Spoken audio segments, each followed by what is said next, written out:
আর এটা হইতেছে শাহপুর দ্বীপ কোস্টগার্ড, মানে বাংলাদেশ কোস্টগার্ড চেকপোস্ট এখানে শাহপুর দ্বীপের।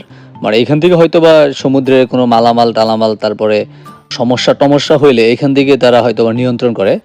মানে সামুদ্রিক কোনো জেলে টেলে আটকা টাটকা পড়লে বা কোনো অবৈধভাবে কেউ যদি কোনো মাছ টাছ ধরে বা কোনো ক্ষতি করার চেষ্টা করে, তারা এখান থেকে হয়তো বা নিয়ন্ত্রণ করে।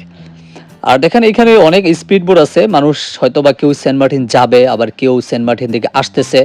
দেখেন অনেক মানুষই সেন্ট মার্টিনে যাওয়ার জন্য এখানে স্পিড বোটে উঠতেছে। মোটামুটি স্পিড বোটে গেলে 20 থেকে 25 মিনিট, আধা ঘন্টার ভিতরে আপনি সেন্ট মার্টিনে পৌঁছে যেতে পারবেন। যদি আপনারা লোকাল ট্রলারে করে যান তাহলে 2 থেকে আড়াই ঘন্টার মতন সময় লাগতে পারে। হয়তো এখন আমরা অনেক ঘোরাফেরা করলাম আর কি, এখন হয়তো বা একটু আমরা ভিতরের দিকে চলে যাব, অন্যান্য যে ট্যুরিস্ট প্লেসগুলো আছে সেগুলো ঘোরাফেরা করার জন্য, বা সেখানে একটু সময় দেওয়া লাগবে। এখানে প্রায় ঘন্টাখানিকের মতন আমরা আড্ডা দিলাম। গরমে হাঁপাই গেছি, মোটামুটি গরমে হাঁপাই গেছি, সেই জন্য আর কি এখন মোটামুটি এখন আমরা একটু শশা মশা খাইয়া একটু শরীরটা চাঙ্গা করতেছিলাম।